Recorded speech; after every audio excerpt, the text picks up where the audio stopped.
बच्चों, आज हमारी क्लास शुरू होगी अलंकार से। अलंकार क्या है? अलंकार किसे कहते हैं?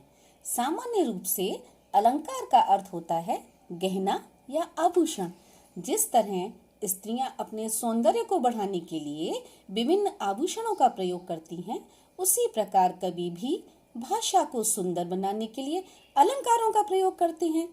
अर्थात अलंकार यानी भूषित करना, यानी ये दो शब्दों के मेल से बना है अलम और कार। अलम का अर्थ होता है सजाना, सुंदर बनाना, अर्थात अलंकृत करने वाला साधन ही अलंकार कहलाता है। इसके बारे में आचार्य बामन ने लिखा है, जो किसी को अलंकृत करे वही अलंकार है। अतः हम कह सकते हैं काव्य की शोभा बढ़ाने वाले गुण धर्मों को अलंकार कहते हैं।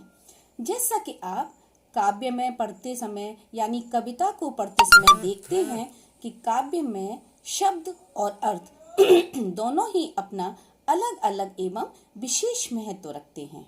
कभी शब्द इतना प्रभावशाली होता है कि इसके प्रयोग से काव्य सौंदर्य में वृद्धि होती है, तो कभी अर्थ में चमत्कार उत्पन्न होता है। इस आधार पर अलंकार के मुख्यतया दो भेद होते हैं।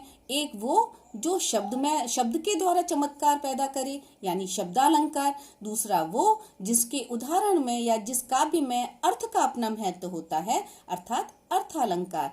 तो इस आधार पर अलंकार के दो भेद हुए, एक शब्दालंकार, दूसरा अर्थालंकार। अब संक्षेप में मैं आपको बताना चाहूंगी कि जब काव्य में किसी शब्द विशेष के कारण चमत्कार उत्पन्न होता है तो वहाँ शब्दालंकार होता है। लेकिन यहाँ एक बात ध्यान देने योग्य है कि अगर हमने उस विशेष शब्द का पर्यायवाची अर्थात उसी के समान अर्थ वाला शब्द प्रयोग किया तो उसका सौंदर्य या महत्व समाप्त हो जाता है। जैसे पानी गए न उबरे मोती मानुष चून, ये उदाहरण है। और यहाँ अगर हमने पानी जो शब्द है उसकी जगह अगर उसका पर्यायवाची प्रयोग किया तो उसमें फिर शब्दालंकार नहीं होता है।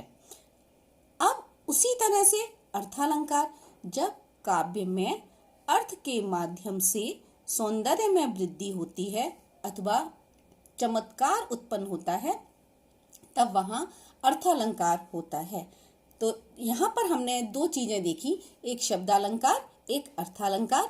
शब्दालंकार में शब्द का महत्व होता है, उसमें चमत्कार पैदा होता है, उत्पन्न होता है, यानी वो प्रमुख होता है। और दूसरा अर्थालंकार, जब अर्थ के माध्यम से सौंदर्य में वृद्धि होती है, वहां पर अर्थालंकार होता है। इसी के साथ हमारा यह विषय समाप्त होता है, जिसमें हमने जाना कि अलंकार क्या है, किसे कहते हैं और इसके कितने भेद होते हैं। धन्यवाद।